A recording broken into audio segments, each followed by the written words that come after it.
Comment ne plus avoir peur de passer à l'oral? Comment ne plus être stressé à l'idée de parler à un public? Comment captiver son public? Eh bien, si vous êtes déjà posé l'une de ces questions, c'est que vous êtes au bon endroit. Dans cette première vidéo, d'une longue série, je l'espère, nous allons voir comment faire pour être un bon orateur. Alors déjà, pour commencer, petite précision, je ne prétends pas être un très bon orateur ni un bon orateur, puisque je travaille sans cesse ma qualité d'expression orale. Donc là, ce que je vais vous dire aujourd'hui, eh bien, ce sont tous les conseils que j'ai pu glaner auparavant. Alors dans cette première vidéo, je vais vous parler des bases qu'il faut gérer pour être un bon orateur. Pour moi, déjà, première chose, et un aspect qu'on néglige assez souvent, c'est que l'aspect extérieur de la personne est très important. Lorsque vous apprêtez à passer à l'oral, mettez-vous sur votre 31. Pourquoi je vous dis ça? Parce qu'on a tous envie inconsciemment d'écouter quelqu'un qui est plutôt bien habillé que quelqu'un qui est moins bien habillé. Ça joue quand même malgré tout inconsciemment. Donc déjà, misez dessus, cela ne coûte absolument rien. Ensuite, autre chose qui est très important, c'est qu'il faut faire attention à sa posture. Tenez-vous droit, gardez votre torse bombé, restez bien debout ou assis sur vos deux jambes, ayez confiance en vous, montrez qui vous êtes, soyez fiers de ce que vous êtes. Ensuite, bien évidemment, pour être un bon orateur, la voix a un rôle extrêmement important. Déjà, première chose pour être un bon orateur,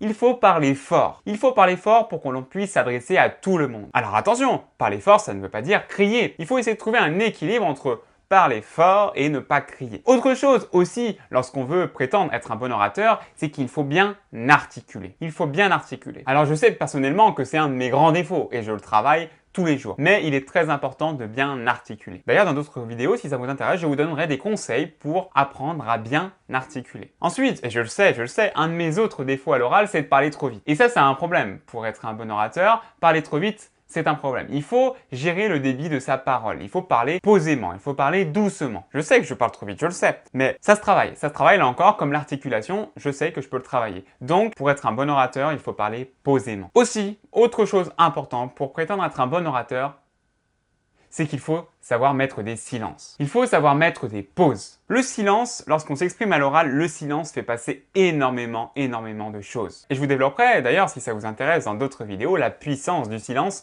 lors d'un exposé oral ou lors d'une plaidoirie. Autre chose qui est important, c'est le regard. Il faut essayer d'accrocher chacune des personnes qui sont dans la salle. Il faut essayer de captiver avec notre regard chacune des personnes qui se trouvent dans la salle. On a souvent tendance à regarder soit uniquement notre feuille, ou le professeur, ou nos potes éventuellement pour se rassurer. Or, en réalité, il faut regarder tout le monde dans les yeux. Chacune des personnes présentes dans la salle. Autre chose, c'est qu'il faut s'adapter à son public lorsqu'on veut prétendre être un bon orateur. Bah oui, on ne parle pas de la même manière à une conférence qu'à des étudiants ou encore à ses potes. Lorsque vous allez vous adresser à vos potes, vous allez utiliser des expressions simples, basiques, simples. Et puis aussi pour captiver l'attention de votre public. Il faut savoir raconter des histoires. Soit des histoires personnelles, soit des histoires que vous inventez. Le public, de toute façon, quoi qu'il arrive, est friand de ce genre d'histoire. Voilà la Success Family, j'en ai terminé pour cette première vidéo où j'ai posé les grandes bases de l'expression orale. J'espère sincèrement que ces conseils vous ont été utiles. J'ai vraiment à cœur de faire en sorte que chacun d'entre vous s'améliore à l'oral parce que moi j'insiste énormément auprès de mes étudiants